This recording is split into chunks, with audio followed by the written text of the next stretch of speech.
C'était pas évident, franchement, entre la préparation et après la réalité, c'est pas mal. Dans l'ensemble, c'est pas mal. C'est une journée qui s'est très bien passée. On a travaillé, on a pu travailler, puis on a commencé à prendre nos repères avec les équipes, parce que bon, là on forme une nouvelle équipe, hein. On n'avait jamais travaillé ensemble, on est vraiment satisfait. Quand on voit le cadre, franchement, on a envie de travailler ici, parce que si vous voulez, on peut tout mélanger. On a le tennis à côté, on a la piscine, on a le stade, on a tout. En même temps, on a les parkings, on est en dehors de la ville, avec une vue que vous voyez derrière moi qui est remarquable. Ça donne envie vraiment de s'investir dans ce village et pouvoir faire quelque chose de demain.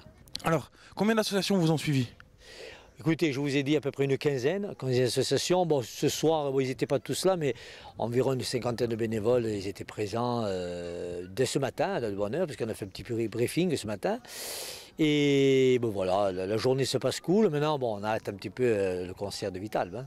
On peut dire que c'est une action complètement dans les valeurs du Lions Club.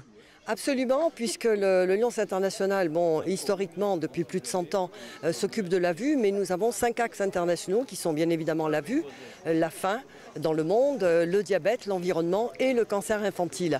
Et nous savons que malheureusement, il y a des centaines d'enfants que l'on diagnostique tous les ans ayant le cancer. Donc c'est une action absolument primordiale. Il faut que nous travaillions, que nos œuvres permettent de financer la recherche, voire des équipements nécessaires pour ces enfants atteints de cancer. Pour mon fils, c'est un grand événement, hein.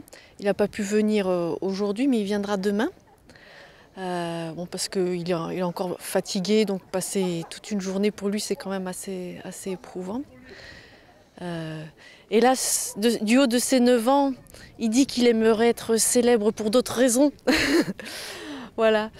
Mais il est quand même très, très touché de tout cet élan de solidarité, hein, qui, depuis le début de sa maladie, qui s'est créé autour de lui, et de ce soutien de tous ces gens qu'il connaît ou qu'il ne connaît pas même. Et il en a reçu aussi beaucoup de la part de ses camarades de classe ou même d'autres écoles, même à l'hôpital.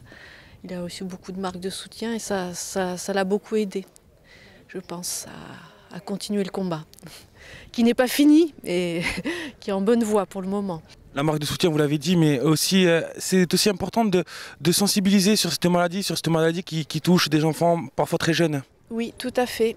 Dans le cas d'Evan, il est tombé malade à l'âge de 3 ans et demi, qui est une tranche d'âge où statistiquement cette maladie se soigne bien. Mais les statistiques ne reflètent pas forcément la réalité, les complications, l'agressivité de la maladie qui peuvent survenir. Donc pour lui, le chemin, maintenant, ça fait maintenant 6 ans, hein, qu'il est traité, qu'il a eu beaucoup de complications.